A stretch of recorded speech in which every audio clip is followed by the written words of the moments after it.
목요일 잠금해제 시간으로 이어가도록 하겠습니다.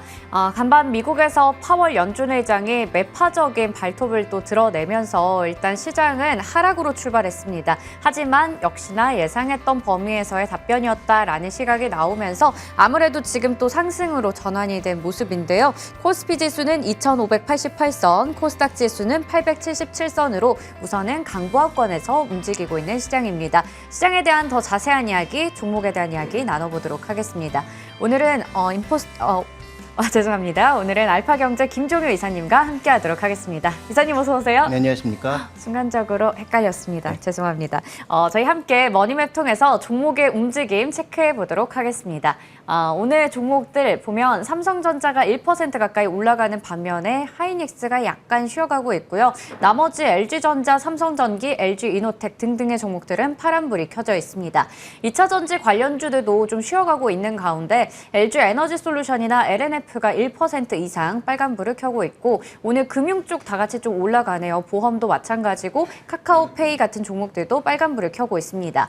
현대차나 기아 같은 경우에는 어제장에서는 또 강한 모습 나타내더니 오늘은 자동차 부품주까지 다 같이 좀 쉬어가고 있고 네이버 카카오 쪽에서 정말 오랜만에 1% 정도의 반등이 나온다라는 게 또 의미가 있어 보입니다. 잠시 후에 여기에 대한 이야기 나눠보겠고요. 또 게임주에서 일부 종목들이 상승불 켜고 있고요. 전체적으로 봤을 때 포스코홀딩스도 철강주에서 빨간불 강하게 켜고 있다라는 부분 확인이 됩니다. 자, 그러면 첫 번째 저희 AS부터 먼저 가져보도록 할게요. 오늘 반도체 소부장 관련주들이 좀 올라가고 있는데요. 원익 QNC에 대해서 먼저 좀 얘기 나눠보려고 합니다. 이 종목 같은 경우에는 어제장에서 강하게 올랐었는데 오늘은 조정이 나오고 있는 상황이죠. 지금 아무래도 어제 많이 올랐어요. 어제 얼마나 올랐냐면 한 10%가량 올랐었거든요. 근데 오늘 살짝 빠지고 있습니다. 지금 자리에서 어떻게 보는 게 좋을까요? 잠깐 쉬어가는 걸까요? 네, 일단 원익 QNC의 핵심 포인트는 뭐 반도체에 있어서 여러 가지 재료를 공급하는 뭐 소재 업체라고 봐야 될 것 같고요. 특히 이제 모멘티브라고 하는 회사를 인수하면서 KCC와 이제 갈라서 인수를 했죠. 그래서 반도체 부분은 원익 쪽이 인수를 하고, 그 다음에 KCC가 이제 메타실리콘 쪽을 건설 소재 쪽을 가져가면서 이제 회사를 나눠 가진 것인데, 실제로 모멘티브 실적이 계속 버텨주면서 반도체 시황의 악화에도 불구하고 잘 버텼고요. 그 다음에 지금 이제 우리가 주목하고 있는 것은 하반기, 그 다음 내년에 반도체 수요가 이제부터 올라올 거다. 일단 기본적으로 수급은 생산량을 줄여서 맞춰놨고 하반기에 일정 부분 수요가 올라오면서 다시 강하게 붙을 수 있다. 특히 하이닉스 혼자 갔던 HBM3를 삼성전자도 같이 붙여준다면 같이 움직일 수 있는 종목군들의 주가에서 소재는 가장 먼저 움직여야 될 거 아닙니까? 그래서 그런 측면에서 일단 움직이고 있다는 것이죠. 그래서 저는 여전히 긍정적으로 보고 있고, 다만 말씀드린 이후에 주가가 조금 오른 상황인데 목표 수익률을 조금 낮춘다면 뭐 신규 매수도 저는 괜찮지 않을까라고 판단하고 있습니다. 그래서 이 반도체 시황이라고 하는 것이 어쨌든 한번 불이 붙기 시작하면 방향성을 가지고 좀 꾸준히 움직이는 모습을 보여주고 있고, 다만 이제 대형 반도체보다는 이런 소부장 쪽의 종목군들은 아시는 것처럼 먼저 움직이고 좀 더 강하게 움직였다가 실제로 대형주들이 크게 움직일 때는 또 약간 쉬어가는 모습을 보이기도 하는 만큼 소부장 종목의 특성을 감안해서 저는 여전히 뭐 매수 관점에서 접근하고 있고, 목표 가격도 뭐 그때 드렸던 가격에서 크게 변동 없이 계속 이제 긍정적인 관점에 접근이 필요할 것 같습니다. 네, 이 종목을 저희 시간에 5월 15일에 얘기를 주셨었고 최고가 기준 수익률은 20% 정도 나타내고 있는데요. 여전히 긍정적인 관점에서 얘기해 주셨습니다. 목표 주가 그때 얼마로 주셨었죠? 네, 저도 뭐 지금 정확하게 기억은 안 나는데 좀 찾아봐야 될 것 같습니다. 알겠습니다. 목표 주가도 역시나 변함이 없다라는 부분에서 긍정적인 관점 얘기해 주셨으니까요. 저희가 또 한 번 AS 가져볼 시간이 온다면 얘기 나눠보도록 하겠습니다. 자, 다음으로 개장 특징주, 제가 이게 좀 궁금해서 오늘 이 종목 제발 하자라는 얘기를 PD님께 드렸었는데요. 지금 개인들에게 있어서는 네이버가 순매수 1위 종목입니다. 어떻게 보면 뭐 좀 물타기를 하면서 계속해서 평단을 낮춰가고 있다라는 이야기도 나오는데, 기관은 또 외국 결국에는 계속 팔고 있어요. 순매도 1위 완전히 엇갈리는 모습을 나타내고 있는데 주가가 쭉 내려갔잖아요. 근데 오늘 정말 미약하지만 반등이 나오고 있거든요. 이거 뭔가 포인트 어떻게 잡으면 좋을까요? 일단 그 전에 그 개인들은 왜 사고 있을까에 대한 판단부터 해보면 좋을 것 같은데, 상대적으로 이제 주가가 좀 낮아지니까 뭐 비중을 늘려서 더 대응해 보겠다, 반등에 대응해 보겠다라는 그런 시각도 있으실 거고, 그다음에 또 이벤트적으로 보면 7월 달에 하이퍼 클로버가 나올 거잖아요. 그러니까 이에 대한 기대감이 높아지면서 이벤트에 관련된 뭔가 큰 흐름이 나타나지 않을까라는 기대감에 의해서 강력하게 매수가 들어오는 거죠. 그래서 그 기대감을 만약에 충족시킨다면 뭐 빠른 속도의 반등도 가능할 수 있겠고, 오늘의 반등은 뭐 리포트 때문에 나타나는 현상일 수도 있습니다. 그런데 우리가 이 종목에 있어서 가장 기본적으로 봐야 될 핵심 포인트는 그때 이 시간을 통해서도 한번 언급드렸지만, 하이퍼 클로버를 통해서 저는 확장까지는 아니더라도 기존에 보유했던 라인과 네이버의 고객들을 계속 확보하고 머물 수만 있다고 하더라도 주가가 빠른 반등이 가능할 것 같거든요. 그래서 우리가 좀 먼저 앞서가지 말고 지금 현재 구간에서는 7월 달에 나올 하이퍼클로버의 어떤 퍼포먼스나 아니면 시장의 반응들을 좀 더 확인해 보면서 가시는 게 맞지 않느냐. 그래서 앞서가면 좀 더 수익률을 높일 수 있겠지만 이건 좀 더 확인이 필요하다. 이미 글로벌리하게 선두권에 있는 뭐 구글이라든지 뭐 MS라든지 엔비디아 같은 종목군들을 앞서가기에는 조금 우리가 무리가 있다라고 판단하고 있기 때문에, 그럼 기존에 지키고 있는 그 일본이나 한국이나 뭐 일부 대만 같은 아시아 지역과 일부 유럽 지역에서의 그 선을 지킬 수 있을 정도의 능력을 발휘할 것이냐에 대한 확인이 7월 달에 나타날 것이니만큼, 저는 뭐 신규 매수 관점에서 접근한다면 지금보다는 7월 달에 재료를 확인하고 매수할 것을 말씀드리고 싶고요. 이미 보유하고 계신 상태에서 뭐 손실이 많이 나신 분들도 지금 액션을 취하시기보다는 아마도 그때 시장의 반응을 보면서 결정하시는 게 조금 더 맞지 않을까, 전 이렇게 판단하고 있습니다. 네, 아무래도 지금 시점에서 매수를 하게 되는 그 큰 이유가 AI와 포시마크 등 약간 이런 모멘텀이지 않을까 싶은데요. AI 관련된 성과가 7월에 또 확인이 될 부분이 있기 때문에 그 부분 보면서 접근해도 늦지 않다라는 이야기 해주셨습니다. 이렇게 개장 특징주 이야기 나눠봤고요. 오늘의 종목으로 넘어가 보겠습니다.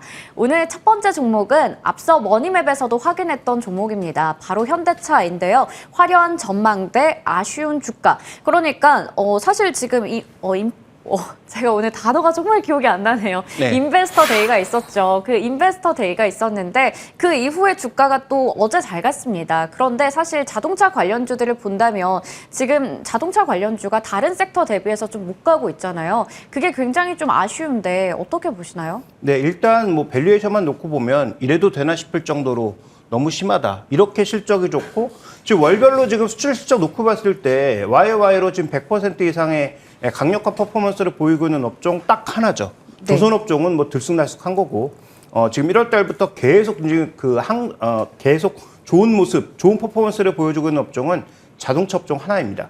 근데 뭐 주가는 지금 뭐 차트에서 보시는 것처럼 이 정도밖에 왜 안 오르지라는 그런 생각이 들 정도로 굉장히 미약한데요. 인베스터 데이의 핵심 포인트는 딱 한 가지입니다. 전동화의 속도를 높이겠다라는 것이죠. 뭐 그를 위해서 여러 가지 뭐 배터리 효율화라든지, 그 다음에 뭐 추가적으로 새로운 플랫폼을 만든다든지 뭐 여러 가지 재료가 있었습니다만, 준비된 그림에서 보시는 것처럼 속도를 더 높이겠다. 원래 2023년까지 생각했던 양의 그 속도를 더 높여서 전동화 속도를 더 높여가겠다라는 게 핵심 포인트였습니다. 저는 뭐 이 방향이 틀리지 않았다라고 판단하고 있는데, 최근 이제 인베스터 데이에서 여러 가지 긍정적인 재료를 발표했음에도 불구하고 시장에서 의심하고 있는 것, 특히 이 현대차 주식에 투자하는 사람들이 의심하고 있는 것은 지금까지 너무 잘해왔잖아요. 글로벌 3위까지 올라가는 그런 엄청난 그 성적을 보여주지 않았습니까? 근데 이게 하반기에 혹은 내년도에 여러 회사에서 이제 전기차들이 쑥쑥 나오기 시작하면 과연 그때도 경쟁력을 유지하면서 세계 3위 유지할 수 있어?에 대한 어떤 반문이 아닌가. 그다음에 하반기로 들어서기 시작하면서 YOY로 굉장히 퍼포먼스가 좋았는데 숫자가 줄어들 수밖에 없거든요. 왜냐하면 작년 상반기는 비교적 안 좋았다가 하반기에 이제 숫자가 올라가기 시작한 것인데, 그러면 상반기에는 YOY 효과가 막 100%로 굉장히 강하게 나타났지만 하반기로 가면 이 숫자가 확 줄어들 거거든요. 그러면 그 줄어든 모멘텀에 대한 판단 자체가 아마도 이 종목에 좀 발목을 잡고 있는 것이 아닌가, 좀 이렇게 종합적으로 봐야 될 것 같습니다. 네, 첫 번째로 인베스터 데이에서 나왔던 이야기들부터 좀 정리를 해봤습니다. 자, 그러면 두 번째 투자 포인트로 넘어가 볼 텐데요. 이번에는 어쨌든 현대차, 기아차가 앞으로 미래 먹거리로 가지고 갈 수 있는 부분들, 앞으로의 실적에 좀 기여할 수 있는 부분 짚어볼게요. 네, 중장기적으로 우리가 또 하나를 보자면 현대차는 이제 자동차 기업이 아니다. 우리는 모빌리티 솔루션이다라는 네. 얘기하면서 여러 가지 사업들을 추진하잖아요. 그래서 지금 이제 뒤에 준비된 것은 이제 수소 사업과 관련된. 근데 수소도 뭐 한쪽만 하는 게 아니라 수소 배터리 셀을 포함해서 여러 가지 사업들을 다른 회사들과 다각도로 지금 하겠다라는 거죠.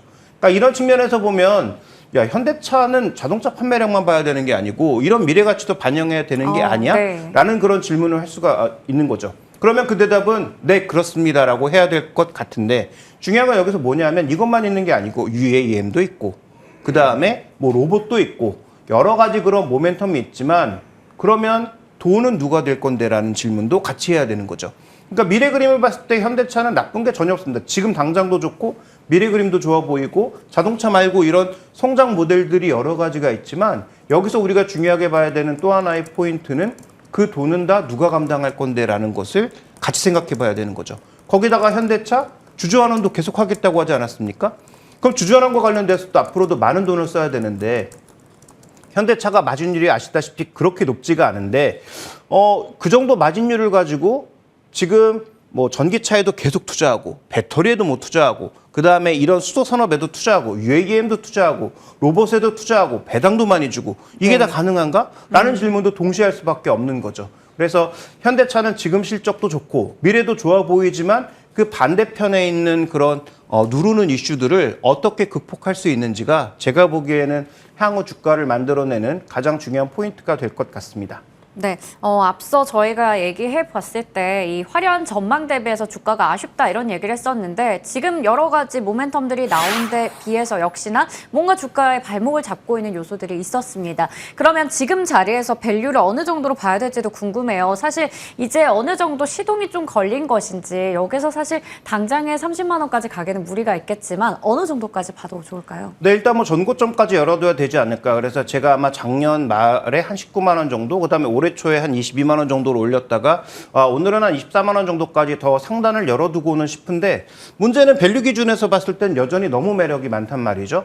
그런데 하반기, 내년 상반기에 전기차 판매 실적이라든지 이런 것들이 예상만큼 많이 나오지 않았을 때 그다음에 경쟁에 들어가면서 가격 경쟁에 들어가면서 마진율이 떨어질 때 이것을 과연 어떻게 추가적으로 가져갈 수 있을 것인지에 대한 판단이 필요해서 여전히 공격적으로 밸류에이션을 우리가 상향하기는 어렵고 저는 뭐 전고점 부분이 뭐 PER 한 6배 정도로 추정이 되고 있기 때문에 올해 추정 실적 대비해서 전고점이 한 24만 원 정도가 제가 보기엔 PER 한 6배 정도로 표현되고 있는데 그러면 저는 우려도 반영하고 현재 상대적으로 반영하지 못한 호재도 반영한 그 정도의 수준으로 보고 있기 때문에 목표가는 24만 원을 두고 조금 중장기적인 관점에서 바라봐야 될 것 같고요. 그다음에 아까 말씀드렸던 우려사항들을 현대기아차가 어떻게 하나하나 깨부숴 나가는지를 우리가 좀 확인해 봐야 되는 그런 시기가 아닌가 이렇게 판단하고 있습니다. 네, 어떻게 보면 우려와 호재를 같이 좀 가져가면서 적정 주가를 24만 원 정도로 제시해 주셨고요. 저희 시간에 작년부터 해서 지속적으로 현대차 얘기 주셨었습니다. 목표 주가 계속해서 어떻게 보면 올라가고 있는데 지속적으로 체크해 보도록 하겠습니다. 다음 종목으로 넘어가 보도록 할게요. 다음 종목은 제가 또 좋아하는 과자 관련주입니다. 오리온입니다. 정을 더 주기 전에 우리가 살펴볼 것은 이거 굉장히 좋은 멘트인 것 같습니다. 주가가 사실 5월에 찍었던 고점 대비해서 좀 밀렸어요. 밀렸기 때문에 주가와 함께 정도 살짝 떨어진 게 아닌가라는 괜한 걱정도 되는데 투자 포인트 보면서 얘기 나눠보도록 할게요. 첫 번째 투자 포인트, 주요 이벤트입니다. 오리온 무슨 이벤트가 있나요? 네. 자, 일단 우리가 이 종목에 대해서 판매량, 5월 달에도 판매량이 견조했다. 그런데 주가만 밀렸다라는 보고서가 나오고 있습니다만 저는 그거보다는 이걸 좀 더 봐야 되지 않나 살펴보고 있습니다. 어차피 주가라고 하는 게 지금 당장의 실적도 반영하지만 미래의 우려도 같이 반영할 수 있는 거잖아요. 어떤 우려가 있는가? 자, 설탕 가격 올라간 건 다 알고 계시죠? 그래서 지금 여기서 나타나는 것 중에서 저 파란색 차트가 설탕 가격인데 급등한 이후에 빠지지 않고 횡보하고 있는 모습이죠. 근데 최근에 그동안 안정세를 보였던 곡물 가격들이 서서히 좀 시동을 걸고 있습니다. 물론 이게 일시적으로 반등했다가 다시 빠질 수도 있겠습니다만 지금 이 회사의 가장 중요한 원가라고 생각할 수 있는 소맥, 밀가루 가격은 아니죠. 밀의 가격이 지금 급등하고 있단 말이죠. 자, 이게 기상이변 때문에 나타나는 현상인지 아니면 뭐 일시적으로 나타나고 있는 현상인지는 좀 더 지켜봐야 되겠습니다만 원가단에서 이제 그동안 계속 하향 안정세를 보이다가 갑자기 고개를 들기 시작한 여러 가지 이런 가격들의 움직임은 결국은 이 회사의 주가에 영향을 줄 수 있다는 거죠. 그다음에 오리온이 그동안 좋은 평가를 받았던 이유 중에 하나가 올해 굉장히 공격적으로 투자합니다. 뭐 베트남, 네. 중국 뭐 가리지 않고 굉장히 공격적인 투자를 통해서 추가적으로 이제 매출을 늘리기 위한 그런 공격적인 투자를 한다고 하는데요. 근데 만약에 원가가 올라가는데 공격적인 투자도 계속한다면 이 회사의 마진율은 올라갈 수 있을까요? 그러니까 그런 어떤 위험들을 반영하면서 최근에 뭐 농심의 어떤 주가 하락은 부총리 발언 때문에 나타난 그렇죠. 것이기도 하겠지만 저는 이런 요소들도 조금씩 반영하고 있는 게 아닌가. 그래서 최근 들어서 뭐 돼지고기 가격도 뭐 심상치가 않고요. 그다음에 소맥, 옥수수 뭐 이런 쪽도 굉장히 빠른 속도로 지금 들어올리고 있는 상황이기 네. 때문에 여기에 대한 판단을 우리가 음식료 업종 쪽에서는 그동안 하향된 원가만 우리가 봤다면 이제 원가가 올라갈 가능성에 대해서도 서서히 좀 고민해야 되지 않나 이렇게 좀 봐야 될 것 같습니다. 네.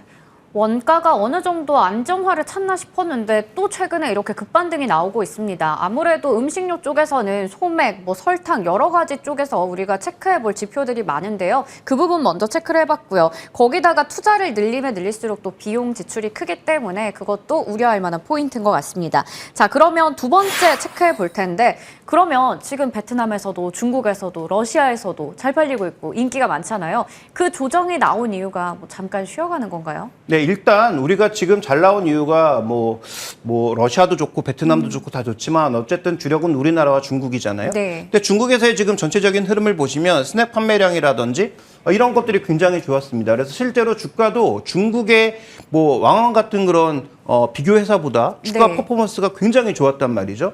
그런데 중국의 최근에 그 소비 트렌드를 보시면 소위 애국 소비가 나타나고 있거든요. 그래서 비싸더라도 중국 거, 안 비싸면 중국 거, 뭐 거의 뭐 이런 식이란 말이죠. 젊은 세대를 중심으로. 그러면 뭐 과자 쪽에도 뭐 동일한 흐름이 나타날 거다 이렇게 볼 수는 없겠습니다만 중국 모멘텀 자체가 저는 소비 쪽에서는 크게 늘어날 가능성이 없다라고 보고 있기 때문에 그래서 뭐 LCC라든지 면세점이라든지 뭐 화장품이라든지 이런 쪽에 별로 관심이 없거든요. 그래서 중국 쪽에서 저 늘어난 것이 분명히 긍정적인 요소가 되기도 했지만 과연 연속성을 가지고 계속 쭉 갈 수 있는가?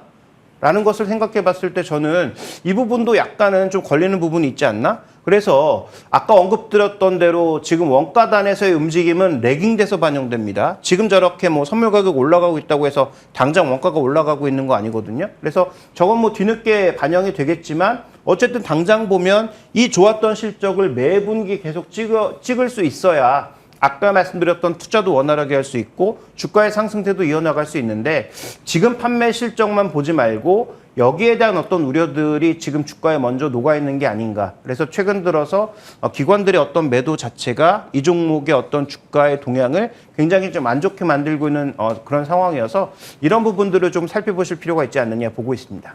네, 그렇다면 사실 여러 가지 뭐 외풍이 있겠지만 펀더멘탈 측면에서 봤을 때는 괜찮지 않을까, 다시 또 전고점을 넘지 않을까라는 기대감도 있는데 지금 어떻게 하면 좋을까요? 네, 일단 뭐 밸류에이션 측면을 보면 밸류에이션 자체가 그렇게 부담스럽진 않습니다. 뭐 PE 측면도 그렇고요, PB 측면도 그렇게 뭐 부담스러운 자리는 아니죠. 그래서 저는 아까 말씀드렸던 그런 우려들이 다 일시적인 요인이라면 최소한 전고점까지의 반등은 뭐 생각보다 굉장히 빠르게 나타날 수 있다라고 보고 있습니다. 다만 전고점에 갔을 때 그럼 전고점에서 주가가 과연 그렇게 저렴하냐? 그렇진 않다라는 거죠. 그래서 이 종목에 대한 목표 가격은 뭐 일단 밸류에이션 측면에서 보기보다는 전고점의 기술적 라인이라고 볼 수 있는 한 14만 원 정도를 목표 가격으로 두고 접근하는 것이 좀 더 효율적이라고 판단하고 있고요. 그 정도의 가격을 돌파할 수 있을 정도로 판매량이라든지 아니면 뭐 판매 가격의 유지라든지 마진율이라든지 이런 것들이 견조하게 유지된다면 오리온은 그때 좀 더 가격을 높여도 되지 않을까 이렇게 판단하고 있습니다. 네, 14만 원 돌파 여부를 보면서 그 이후에 가격 상향 조정까지 가능성 열어주셨습니다. 이렇게 정리해 보도록 하겠고요. 오늘 알파경제 김종효 이사님과 함께했습니다. 이사님 고맙습니다.